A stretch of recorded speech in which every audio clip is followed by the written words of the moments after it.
Wayne Taylor Racing headed up north to IMSA's only Canadian round, looking to turn their season around. That's because despite finishing in second place at the season opening Rolex 24 at Daytona, the team has really struggled in the first half of this 2023 season. At the Sebring 12 Hours, the team crashed out late in the race while battling for overall victory. A near identical story is true for the Long Beach Grand Prix.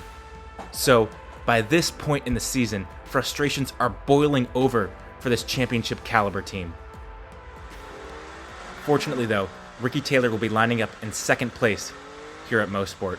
And with these Acuras looking so fast all weekend, this Wayne Taylor Racing team is in a perfect position to finish up on the podium and to jumpstart their 2023 campaign. There's a big wiggle as Ricky Taylor gets hard on the power with these cold tires, trying to make his way past around the outside of turn 1. But they make contact as Tom Blomqvist takes more speed through that tighter line and retains the lead as they head into the fast, blind turn 2. That 60 car of Tom Blomqvist just looks a little bit better on cold tires as compared to Ricky Taylor in this number 10. But with such a short lap and so many high-speed corners, traffic management is going to be critical for a good result in this 2-hour and 40-minute race. And as they come into Moss Corner, we can see a gaggle of GTD cars ahead as this Pfaff Porsche looks to make a move on the GTD car ahead of it.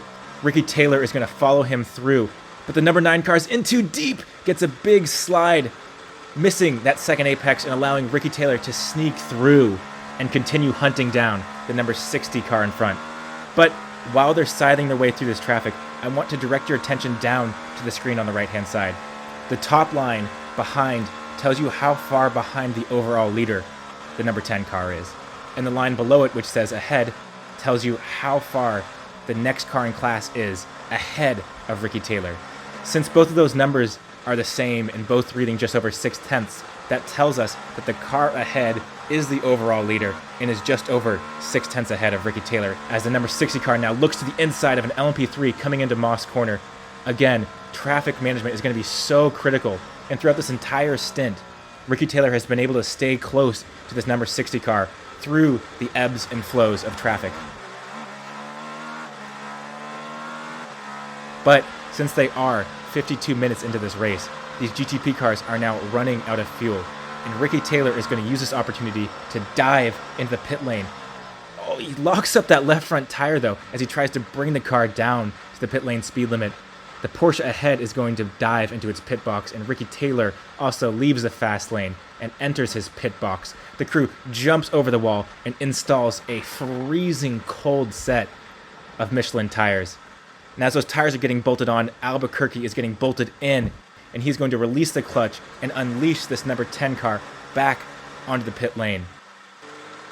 This is going to be a really challenging outlap for Albuquerque on these freezing cold Michelin tires.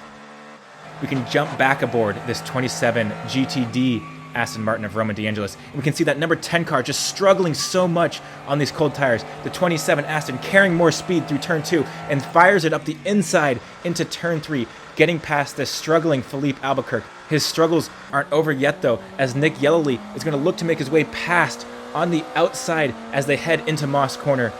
That BMW driver on hot tires and hot off of his Spa 24-hour win makes it past. But as Albuquerque comes through the second apex on Moss Corner and tries to put the power down, we can hear, as he gets a big snap of oversteer, those rear tires just refusing to grip the pavement because they're so cold. Fortunately for Albuquerque though, this number 60 car also struggled on cold tires. And as Colin Braun gets caught behind a GTD Corvette into Moss Corner, it's going to allow Filipe Albuquerque to once again close the gap to this number 60 car. Now, nearly an hour into this race, the gap between these two front-running Acuras is still less than a second. However, GTD and LMP3 cars aren't the only lapped traffic that these two Acuras need to worry about. And as the number 10 and 60 car come into Moss Corner, there is a BMW struggling to stay on the lead lap. The 60 car looks up the inside and locks up the brakes to avoid making contact. The BMW's race hinges on being able to stay in front of these two Acuras. So that BMW is going to fight this 60 car tooth and nail for this position. As they go into the high-speed S's, that 60 car is still stuck behind, and it's going to allow Albuquerque once again to close the gap. But as they come over the front straight and head into turn 1, we're going to see this BMW get a little bit wide. The Acura gets a better run coming out of that high-speed corner and then looks to the inside through the blind turn 2.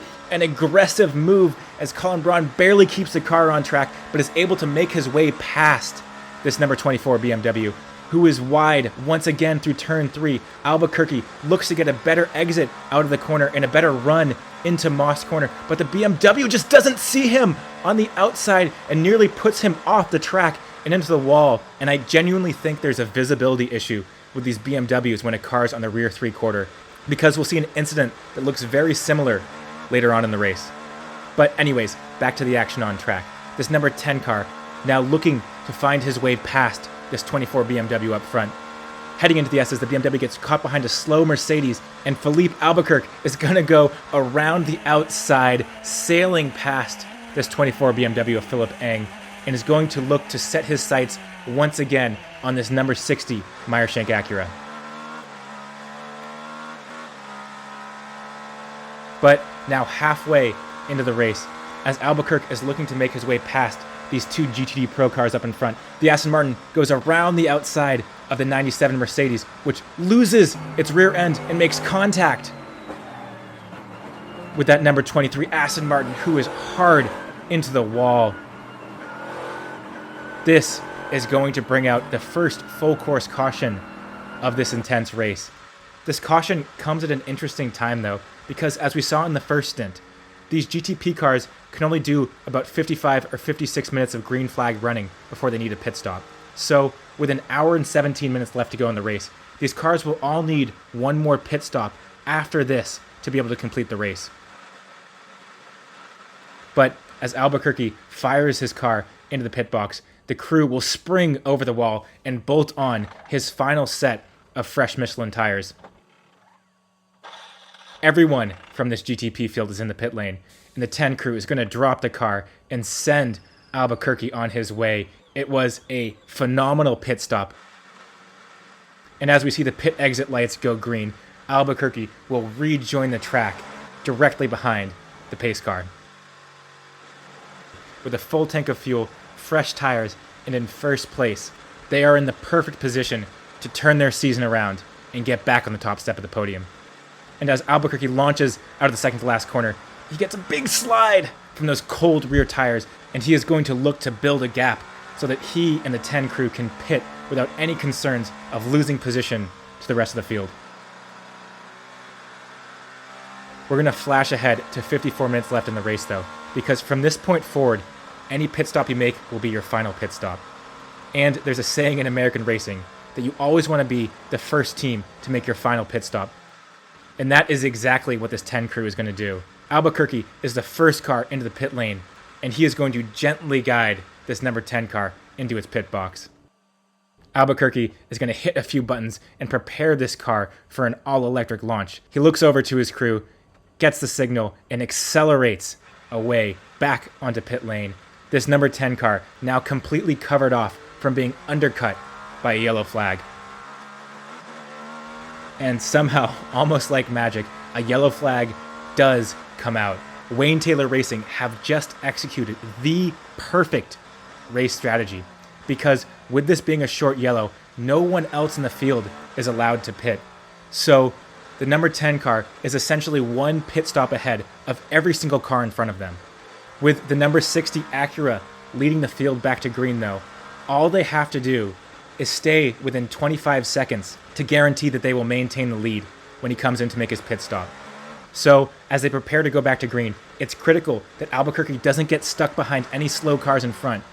We're going to keep an eye on that behind number on the display, just making sure that Colin Braun doesn't get too much of an advantage during this stint. But as they head into turn 1, The BMW up front is a little bit wide, and Albuquerque is going to get a better exit coming out of this corner. He looks to the outside, then switches to the inside. Connor D. Filipe is able to keep it a nose ahead on this number 10 Acura, which gets a better exit out of the corner, though, and is able to make it past that 25 BMW as he gets a little slide through turn 3 on these cold tires. He's going to set his sights on this Cadillac up front, which actually makes a move around the outside of Nick Tandy and that Porsche as they head into Moss Corner. Albuquerque closes up on this Porsche in the braking zone and then closes up again through the second apex of Moss. The Porsche gets a big slide trying to put the power down coming out of the corner. Albuquerque is going to close in with that draft and then look to the outside of this Porsche as they head down the Mario Andretti straight. That Acura, with just a little bit more top speed, is going to make his way past Nick Tandy and the Porsche as they head into the S's. With the threat of being stuck behind that Porsche and BMW behind Filipe Albuquerque, he can now set his sights on this 01 Cadillac up front. As this stint goes on, though, we can look down at that right-hand screen and see that although this gap is increasing, it's not increasing dramatically, and Albuquerque is able to stay close enough until another yellow flag comes out.